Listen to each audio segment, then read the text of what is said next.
옛날에는 장원영님을 되게 많이 들고 오셨는데 요새는 20살 초반대에는 바디는 빠르면 빠를수록 좋다. 근데 저 20살 때는 안 그랬거든요. 그래서 그때 느꼈죠. 아, 지금이구나.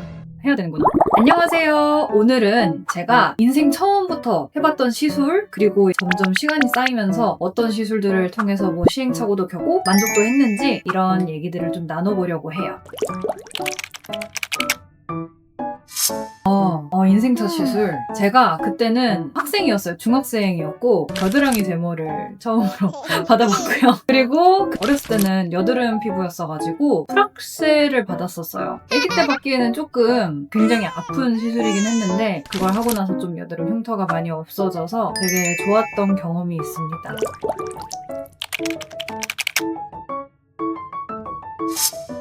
굉장히 긴장이 됐죠. 우선 애기다 보니까 처음에 이제 누가 내 얼굴에 뭔가를 해주는 것도 되게 긴장되는 경험이었고요. 그리고 애초에 레이저가 너무 아팠어가지고, 그리고 저 어렸을 때는 제모 기계가 그렇게 좋지가 않았어요. 요새는 안 아프잖아요. 근데 그때는 정말 아파서 하고 나서 진정 관리를 따로 해주셨어요. 그 정도로 좀 아팠던 시술들이어가지고 되게 긴장을 많이 했었던 것 같아요.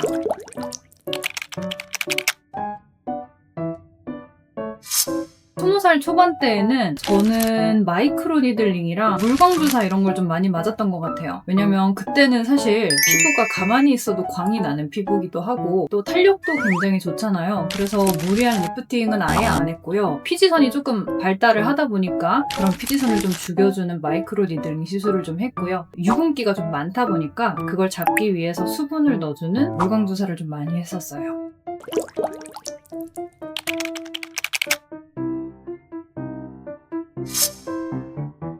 울세라 처음 받은 날이 저는 아직도 기억나는데요. 사실 저는 아픈 걸 싫어합니다. 되게 받기가 싫었어요. 근데 실장이다 보니까 설명을 해드려야 돼서 저는 사실 강제로 받았거든요. 근데 하고 나니까 턱선이 달라지더라고요. 그래서 되게 좋았던 경험이 있어요.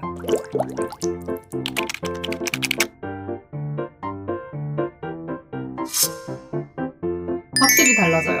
눈가에 반주름이 언제부터 알게 되냐면은 화장을 하고 출근을 했어요. 한 1시간 뒤에 거울을 봤는데 눈가에 파운데이션이 끼더라고요. 근데 저는 20살 때는 안 그랬거든요. 그래서 그때 느꼈죠. 아, 지금이구나. 해야 되는구나. 눈가 주름 같은 경우는 보톡스를 통해서 예방을 할 수가 있고요. 이런 눈가 잔주름이 생기는 거를. 그리고 피부가 조금 건조해져요. 근데 건조한 피부가 이제 늙기 시작을 하거든요. 그렇기 때문에 아이 리쥬란이라던가 아니면 아이 써마지 이런 걸로 좀 많이들 예방을 하시는 것 같아요. 꾸준히 받는 시술 중에서 제일 좋은 건 고주파인 것 같아요. 예를 들어 올리지오라던가 볼륨어라던가 써마지 이런 게 있는데 사실 하고 나면 잘 몰라요. 그래서 처음에는 낭비다, 돈이 아깝다 이렇게 생각할 수 있는데요. 매년 한 번씩 한 3, 4년씩 시간이 지나니까 확실히 탄력도 안 떨어지는 게 느껴지고요. 그래서 저는 적금 형식으로 계속 하고 있어요.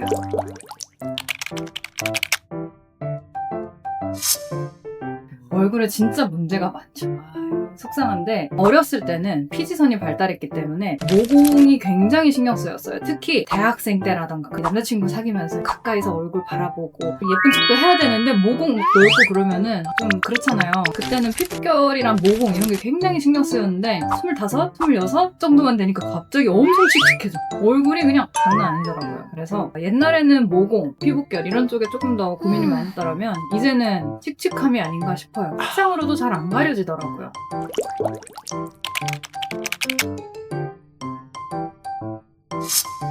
지금부터 이제는 좀 저는 특수한 상황에 있어요. 결혼을 좀 앞두고 있다 보니까 라인인 것 같아요. 보통 이제 촬영을 가거나 웨딩 촬영을 하거나 아니면은 청첩장 모임을 하거나 친구들이 사방에서 사진을 찍어주거든요. 정면으로 봤을 땐 괜찮은데 옆으로 보면 이게 막 장난이 아니거나 거죽이 늘어져가지고 막 그런 게 좀 있어가지고 요새는 좀 용감하게 신경을 많이 쓰는 것 같아요.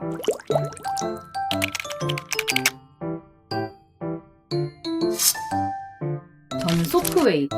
살을 제가 한 14kg 뺐어요, 결혼 준비를 하면서. 근데 그러다 보니까 가죽이 남아가지고 여기가 되게 좀 뭐랄까, 하회탈처럼 이게 막 축 터져 있더라고요. 그래서 좀 원장님한테 좀 어떻게 해달라, 이거 안 되겠다 하니까 소프웨이브를 추천해 주셔가지고 여기 위주로 받았어요. 좀 되게 아팠거든요. 근데 굉장히 만족스럽습니다. 20살 초반에 턱 필러를 한번 맞아봤고요. 아직까지는 그 다음에 맞아본 적이 없어요. 근데 코 기저에 이쪽 여기에 필러를 좀 고민 중이긴 해요. 일단은 팔자주름이 생길랑 말랑 하고 있는데, 저는 주름이 생기기 전에 예방을 해야 한다라는 생각을 갖고 있기 때문에 여기가 골격적으로 조금 패여 있으면 더 쉽게 이렇게 팔자가 생기거든요. 그래서 그걸 좀 예방하고자 좀 맞을까 고민 중이에요.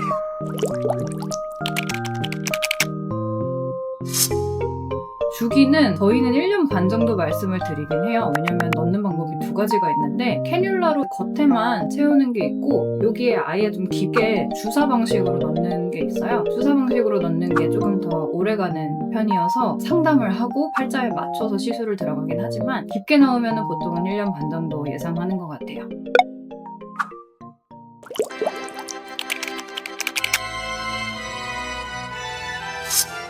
우선은 결혼 진심으로 축하드립니다. 아니, 결혼 준비가 쉬운 게 아니에요. 진짜 너무 힘들어. 그래서 재혼은 저는 자신 없을 것 같아요. 재혼은 못할 것 같고, 우선 첫 번째로 예비 신부들 제일 추천드리는 건 울세라. 아무리 살을 빼도 늘어져 있는 살들은 붙지가 않아요. 근데 그런 것들을 좀 정리해줄 수 있는 게 울세라 시술이어서 울세라를 제일 추천드리고, 예비 신부들 중에서도 팔자, 아니 얼굴이 약간 패인 얼굴, 땅콩형 얼굴들이 많으세요. 그런 분들은 이제 윤곽이 좀 유창해 보이는 얼굴을 중요하기 때문에 필러라던가 고주파 계열도 좀 추천을 드리고요. 또 이제 예비 신부들의 제일 고민은 덜렁덜렁거리는 팔뚝인 것 같아요. 우리가 평소에는 나시 잘 안 입는데 결혼식이 다 탑드레스 입으시잖아요. 그렇기 때문에 이게 이렇게 서 있으면 엄청 커 보여. 장난 아니거든요. 옴모드라던가 온다 이런 걸로 바디 시술도 많이 하세요.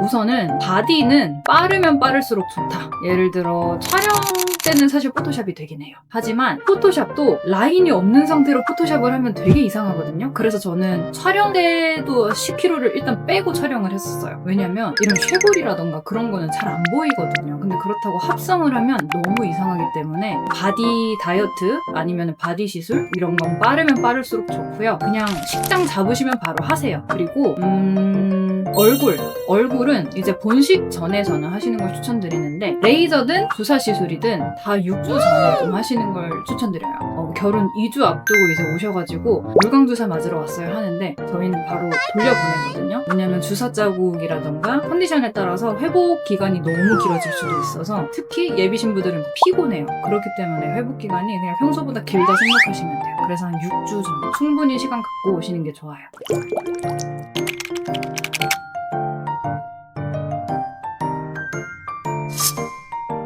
예식 전에 우선은 좀 과도한 시술들은 다 안 좋고요. 대신에 갑자기 코 수술을 한다거나 입술 필러를 맞는다거나 이런 거는 웬만하면 필러 시술은 좀 붓기가 좀 오래 갈 수도 있고 형태도 되게 사람마다 다르기 때문에 비추천드리고요. 저희는 최대한 자연스러운 시술을 제일 추천드리고 싶어요.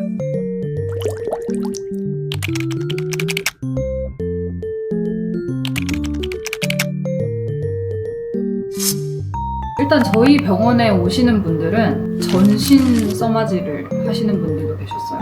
그날은 진짜 11시에 마취를 하고 그분 저녁 6시에 가셨어요. 그런 식으로 되게 오래 시간이 필요한 시술인데, 또 연예인분들은 사실 다운타임이 길면 안 돼요. 그래서 주사 시술은 잘 안 하시는 편이고, 레이저 같은 경우도 온다라던가 티타늄, 소프웨이브, 붓기가 좀 적고 즉각적으로 좀 쫙 달라붙어 보이는 그런 시술을 굉장히 많이 하시는 것 같아요.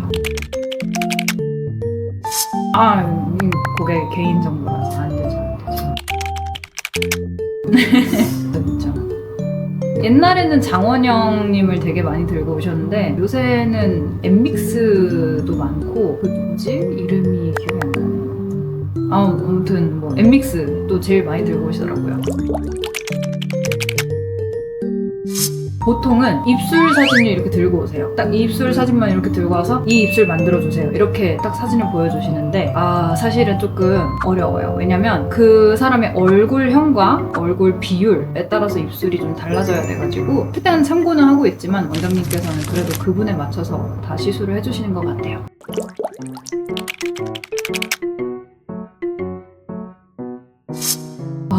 우선은 탑1 사실은 보톡스. 왜냐면은 이마 보톡스를 맞으면 다들 이마에서 광이 좀 번쩍번쩍 난다 이렇게 말씀을 해주시기도 하고, 또 인상을 제가 좀 자주 찡그리거든요. 이렇게 미간을 찡그리는데 지금도 이제 보톡스 맞아가지고 잘 안 찡그려지죠. 예방할 수 있는 차원으로 맞는 거기 때문에 나중에 제가 나이가 한 50대 60대가 돼도 이마는 주름이 없을 것 같아요. 그렇기 때문에 저는 보톡스가 사실 제일 만족스럽고, 두 번째로는 소프웨이브예요. 앞불 처짐은 사실 울세라로도 해결이 크게는 안 돼요. 근데 잔잔한 처짐과 피부결 개선에 굉장히 효과가 좋았고요. 그리고 세 번째가 엑셀브이 시술. 가면을 벗겨내면 얼굴이 울그럭물그럭 하거든요. 제가 홍조가 좀 심한 편인데 혈관이랑 홍조 잡는데 엑셀브이 한 3번 하니까 거의 다 잡혔어요. 특히 코 옆에 빨간 거 되게 신경 쓰이잖아요. 그것도 좀 잡혀가지고 생얼로도 친구를 만나는 자신감이 생길 정도로.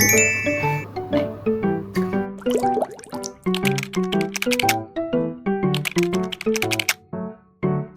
우선은 비기너들에게, 뉴비들에게 하고 싶은 말씀은 꼭 상담을 받고 시술을 좀 해보세요. 왜냐면 이 시술 좋아요 하고 우르르 달려가가지고 오시는 분들이 되게 많아요. 유튜브에서 이거 좋던데요 하면서 깨어 있으신 분들이 울세라 막 들고 오시고 그러시거든요. 그래서 최대한 내 얼굴에 맞춰서 하는 게 중요하고, 나이가 어리기 때문에 많이 하지 마세요.